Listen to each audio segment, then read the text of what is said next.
International lab facility. Student-led startups. Great academic exposure. KL, deemed to be university.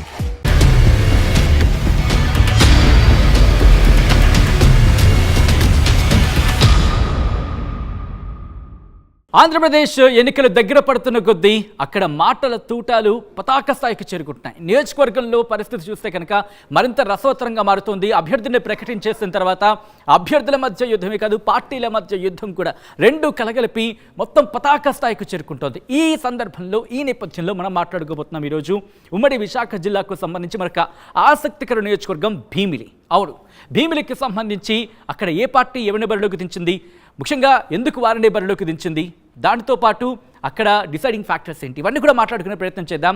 అక్కడ winnowing factors ఏంటి, ఎవరు విజయ అవకాశాలు ఏ విధంగా ఉన్నాయి, ఇవన్నీ మాట్లాడుకుందాం. ముందుగా ఏ పార్టీ ఎవరిని బరిలోకి దించింది, వాళ్ళ ప్రొఫైల్స్ ఏంటో చూద్దాం. హియర్ వైసీపీ బరిలోకి దించింది ముత్తంశెట్టి శ్రీనివాస్, అలాగే తెలుగుదేశం పార్టీ బరిలోకి దించింది గంటా శ్రీనివాసరావుని. ముత్తంశెట్టి శ్రీనివాస్ను అవంతి శ్రీనివాసరావుని కూడా అంటూ ఉంటారు. ఈ నేపథ్యంలో ఒకసారి ముత్తంశెట్టి శ్రీనివాస్ ప్రొఫైల్ చూద్దాం, తర్వాత డీటెయిల్గా మాట్లాడుకుందాం. Here it is.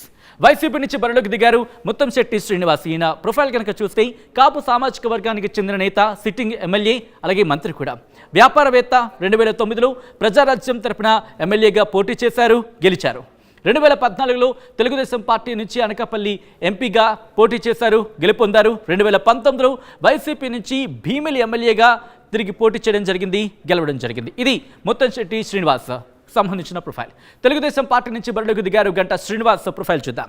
కాపు సామాజిక వర్గానికి చెందిన నేత, వ్యాపారవేత్త, ప్రకాశం జిల్లా వాసి. అలాగే 1999లో టీడీపీ నుంచి పోటీ చేశారు, అనకాపల్లి ఎంపీగా గెలిచారు. గంటా శ్రీనివాసరావుకి సంబంధించి మరింత ప్రొఫైల్ చూస్తే 2004లో చోడవరం ఎమ్మెల్యేగా పోటీ చేశారు, గెలిచారు. 2009లో ప్రజారాజ్యం పార్టీ నుంచి అనకాపల్లి ఎమ్మెల్యేగా పోటీ చేశారు, గెలిచారు. ఇక 2014లో తిరిగి టీడీపీ తరపున భీమిలి ఎమ్మెల్యేగా పోటీ చేశారు, గెలిచారు. 2019లో విశాఖ నార్త్ నుంచి పోటీ చేశారు, గెలిచారు. ఇది గంటా శ్రీనివాసరావుకి సంబంధించిన ప్రొఫైల్. ఇక విశాఖపట్నంలోని భీమిలి నియోజకవర్గానికి సంబంధించి షార్ట్గా ప్రొఫైల్ చూసే ప్రయత్నం చేస్తే కనుక విశాఖ లోక్సభ స్థానంలో భాగం భీమిలి నియోజకవర్గం.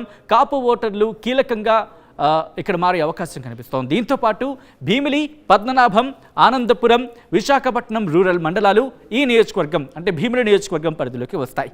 ఇది భీమిలికి సంబంధించి. ఈ నేపథ్యంలో ఇక్కడ సామాజిక వర్గాల పరంగా ఎటువంటి ఈక్వేషన్స్ ఉన్నాయి, ఎవరి వ్యూహాలేంటి, ఎవరి ప్రతి వ్యూహాలేంటి, ఇద్దరు కూడా హేమీలు, ఇద్దరు కూడా గురు శిష్యులు అంటూ ఉంటారు. కాబట్టి ఇక్కడ ఏం జరగబోతోంది, ఏం జరిగే అవకాశం ఉంది, కీలకమైన పరిణామాలు కూడా చోటు చేసుకున్నాయి, ఏం జరిగాయి, ఇవన్నీ కూడా తెలుసుకునే ప్రయత్నం చేద్దాం. మా ప్రతినిధి నాయుడు అప్డేట్స్ అందించబోతున్నారు.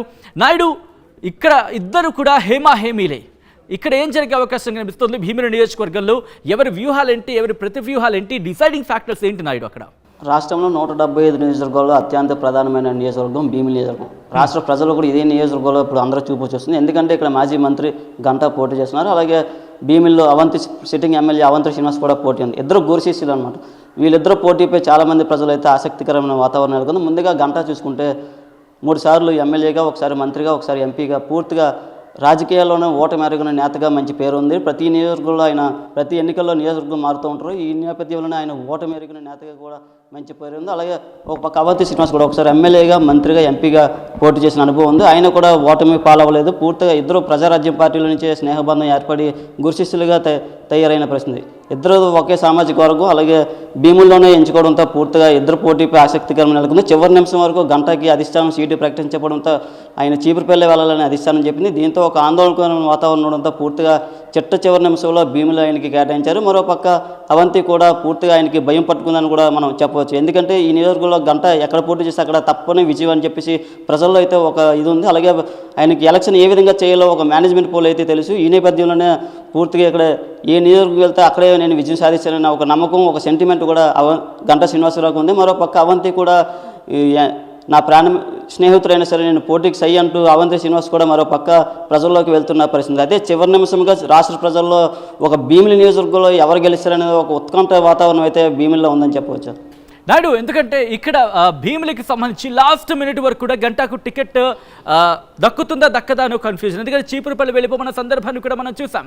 అటువంటి నేపథ్యంలో అక్కడ తెలుగుదేశం పార్టీ ఏముంటుంది, ఎందుకంటే జనసేనకు సంబంధించి కూడా అక్కడ టికెట్ను ఆశించిన పరిస్థితి మనం చూసాం.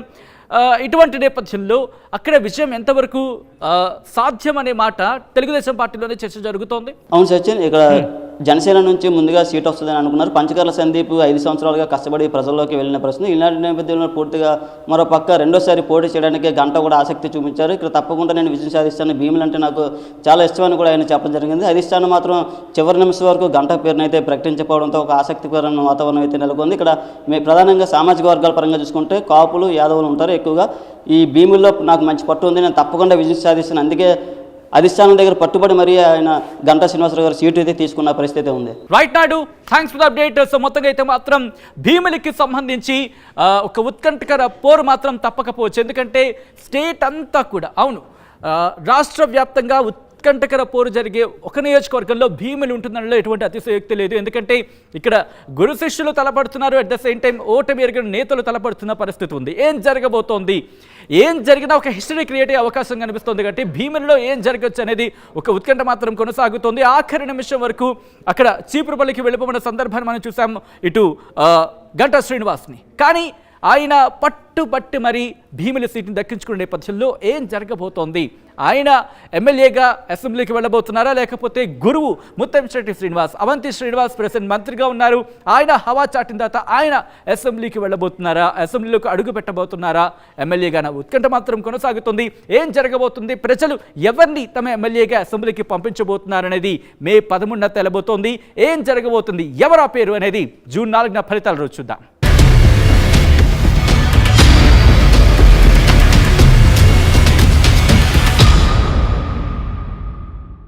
మరిన్ని వీడియోస్ కోసం ఛానల్ ని సబ్స్క్రైబ్ చేయండి. లేటెస్ట్ అప్డేట్స్ కోసం వాట్సాప్ ఛానల్ ని ఫాలో చేయండి. అండ్ లింక్ డిస్క్రిప్షన్ లో ఉంది.